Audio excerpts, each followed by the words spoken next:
నమస్తే. శ్రీ గురుభ్యో నమః. శ్రీమాత్రే నమః. ఆదిత్యాయ చ సోమాయ మంగళాయ బుధాయ గురు శుక్ర శనిభ్యే రాహవే కేతవే నమః.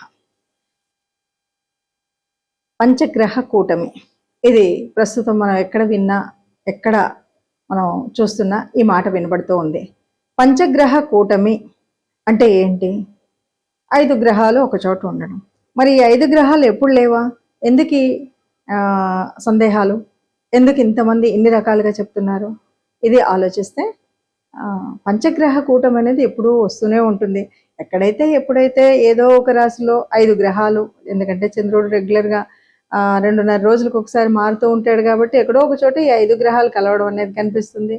అంతకుముందు మనం మకర రాశిలో కూడా చూసాం. అయినా మరి ఇప్పుడు ఎక్కడ చూసినా ఈ పంచగ్రహ కూటమి రాబోతుంది, దీనివల్ల నష్టాలు ఉన్నాయి, కష్టాలు ఉన్నాయని చాలామంది మనం వింటూ ఉన్నాం. దానికి తోడుగా ప్రేక్షకులు కూడా రకరకాలైనటువంటి అనుమానాలు, నిజంగా అలా జరుగుతుందా జరగదా అని. ఎప్పుడైనా సరే 5 గ్రహాలు ఒక్క చోట ఉన్నాయి అన్నప్పుడు పెద్ద మార్పు కనబడకపోవచ్చు, కానీ అందులో ఇలా ప్రత్యేకించి చెప్పుకోవడానికి కారణాలు కొన్ని ఉంటాయి. ఏంటి అంటే, ఇప్పుడు రవి, కుజుడు, రాహు ఇలాంటి గ్రహాలు కలవడం అనేటువంటిది కొద్దిగా ఇబ్బందికరమైనవే.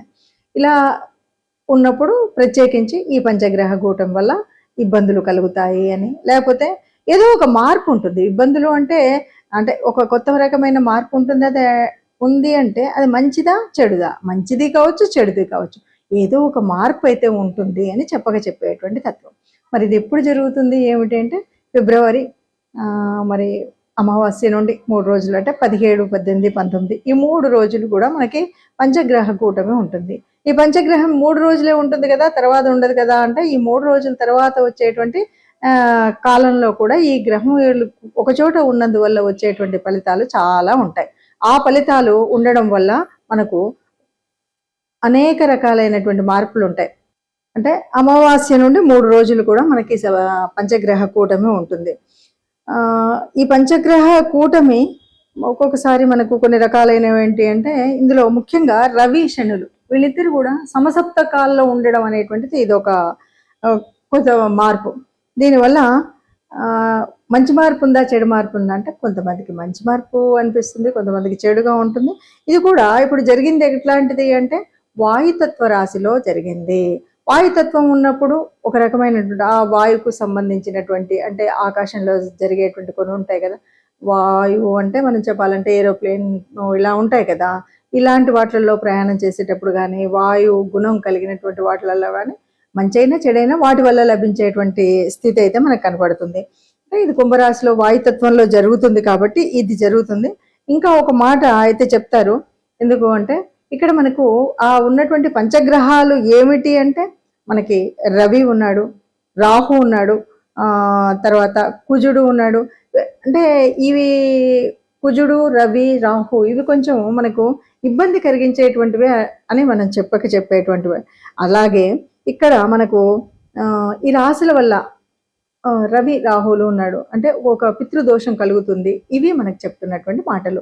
ఇవన్నీ కూడా మనం ఇప్పుడని కాదు, ధర్మసింధు అలాంటి గ్రంథాల్లో కనుక చూసినట్టయితే మనకు కనిపించేటువంటిది ఏంటంటే, ఎక్కడైనా సరే ఈ గ్రహాలు ఒక చోట ఉన్నప్పుడు వచ్చేటువంటి ఇబ్బంది ఏమిటి అనేది మనకు తెలుస్తుంది. సరే, ఇది ఏది ఏమైనా ఇది ఒకేసారి ఒకే చోట ఒకేలాగా ఉంటుందా? ఇది అన్ని రాశులకు, 12 రాశులకు ఒకేలాగా ఉంటుందా అంటే, ఇది ఒక్కొక్క రాశికి ఒక్కొక్క లాగా కనిపిస్తుంది. అందులో కొన్ని బాగా మంచిగా అనిపించేవి ఉండొచ్చు, అంటే చాలా బాగుంది ఈ టైంలో మాకు అనేలాగా ఉండొచ్చు. కొంతమందికి యథావిధిగా ఉంది, ఇంతకుముందు ఎలా ఉందో ఇప్పుడు ఇలాగే ఉంది అనిపించవచ్చు. మరికొంతమందికి చాలా కష్టతరంగా, క్లిష్టతరంగా ఉంది అన్నట్టుగా ఉండొచ్చు. మరి ఈ తేడాలు ఎలా ఉన్నాయి, ఎవరికి ఎలా ఉంటాయో ఒక్కొక్క రాశికి మనం, అంటే 12 రాశుల వరకు ఎలా ఉన్నాయో చూద్దాం. ముందుగా ఈ పంచగ్రహ కూటం వల్ల ఒక్కొక్క రాశిని పరిశీలించినట్టయితే, 12 రాశుల్లో మొదటిదైనటువంటి మేషరాశి వారికి ఎలా ఉంటుంది అంటే, ఈ కూటం అంతా ఎక్కడ జరిగింది మనకు చెప్పాలి అంటే 11వ స్థానంలో ఈ పంచగ్రహ కూటం కలిగేసింది. పంచగ్రహ కూటమి అంటే ఏకాదశ స్థానము అంటే, అసలు ఏకాదశి గురించి మనం మామూలుగా తిథివార నక్షత్రాల్లో చూసినా ఏ పని చేయాలన్నా ఎన్నో రకాలైనటువంటి శుభాలు కలిగించేటువంటిది ఏకాదశి అని మనం సహజంగా ఏ జ్యోతిష్యం తెలియనటువంటి వాళ్ళు కూడా చెప్పుకునేటువంటిది. మరి అలాంటిది సహజమైనటువంటి ఏకాదశ స్థానంలో జరుగుతుంది కాబట్టి మనం మేషరాశి వారి గురించి చెప్పాలి అంటే వీళ్ళకి అనేక రకాల ఉపయోగాలు. అంటే ఎవరైనా విదేశాలకు వెళ్ళాలి అనుకున్నారనుకోండి, హాయిగా ఆనందంగా విదేశాలకు వెళ్ళడానికి కావలసినటువంటి కలిసి వచ్చే కాలం అని చెప్పొచ్చు. అలాగే ఎవరైనా ఉద్యోగాలు చేస్తూ ఉన్నారనుకోండి, ఆ ఉద్యోగాల్లో ఉన్నతంలోకి ఎదిగేటువంటి స్థితి కనబడుతుంది. ఉన్న ఉద్యోగం కంటే ఉన్నత స్థితికి వెళ్ళేటువంటి పరిస్థితి. అలాగే ఉన్న దాంట్లోనే ఉన్నప్పటికీ కూడా వాళ్ళకు జీతభత్యాల్లో పెరుగుదల అనేటువంటిది కనిపిస్తుంది. ఏదైనా సరే మంచి అన్నది అంటే ఇలా ఈ పంచగ్రహ కూటమి వల్ల మేషరాశి వారికి చాలా మిగతా ద్వాదశ రాశులతో కనుక పోల్చినట్టయితే మేషరాశి వారికి అన్నింట అంటే ఉద్యోగం, వ్యాపారం, వివాహం, జీవిత భాగస్వామితో ఉండేటువంటి సౌమ్య సంబంధం, తర్వాత సంతానం, ఇలా ఒక్కొక్క విషయంలో ఆర్థికంగా, ఆరోగ్యంగా, వ్యాపార, వ్యవసాయ, ఆరోగ్య, ఆర్థిక వ్యవస్థలు ఏవైతే ఉన్నాయో వీటన్నింటిలో కూడా ఆనందంగా ఉండేటువంటిది ఏదంటే మొట్టమొదటి స్థానం. అంటే ఈ పంచగ్రహ కూటమి వల్ల మొట్టమొదటి స్థానంలో హాయిగా ఉండగలిగినటువంటి రాశి ఏదైనా ఉందా అంటే అది మేషరాశి అని చెప్పొచ్చండి. మరి ఇలా ఉన్నప్పుడు ఏదైనా కష్టం అనిపిస్తుందా, నష్టం అనిపిస్తుందా అంటే సహజంగానే మనకు జన్మ జాతకంలో ఉన్నటువంటి గ్రహాల తీరు వేరున్నప్పుడు ఒకే చోట ఇలాగా కూటమిగా ఇన్ని గ్రహాలు ఉన్నప్పుడు ఉండేటువంటి తేడా ప్రతి చోట ఉంటుంది. అది జన్మలో ఉందా, సప్తమంలో ఉందా, అష్టమంలో ఉందా, షష్టమంలో ఉన్న దాన్ని బట్టి కొన్ని మార్పులు ఉండొచ్చు. ఇవి ఇలా ఇప్పుడున్నటువంటి గోచార రీత్యా ఇలా కనబడుతున్నప్పటికీ మన జన్మ గోచారంలో జన్మ జాతకంలో చక్కగా ఉన్నట్టయితే ఈ ఇబ్బంది ఏమీ కనిపించకపోవచ్చు.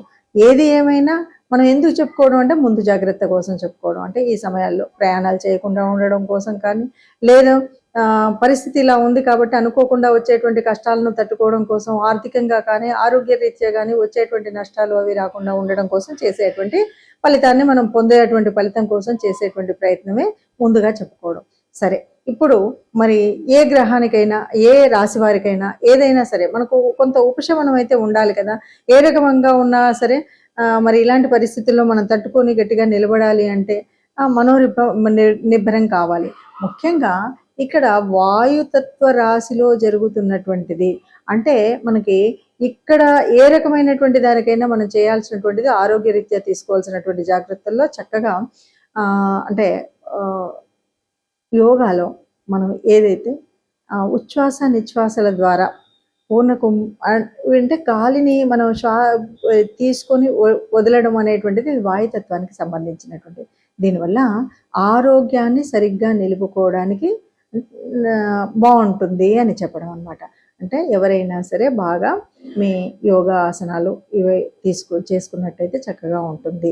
ఇంతేనా మరి అంటే మనం శారీరకంగా దీని గురించి చేసుకుంటున్నాం, కానీ గ్రహాలు అనుకూలించలేదు కాబట్టి ఆ దైవానుగ్రహము కావాలి, గ్రహాల యొక్క అనుకూలత కూడా కావాలి. కాబట్టి తప్పనిసరిగా ఈ 3 నెలలు ఏ రాశి వారైనా వీలైనప్పుడల్లా మనం నవగ్రహ మండపానికి వెళ్ళడం అనేటువంటిది కనుక చేసినట్టయితే ఇబ్బంది లేకుండా ఉంటుంది. నవగ్రహ మండపానికి వెళ్ళడం, నవగ్రహాల చుట్టూ ప్రదక్షిణ చేయడం, ఇలా చేయడం.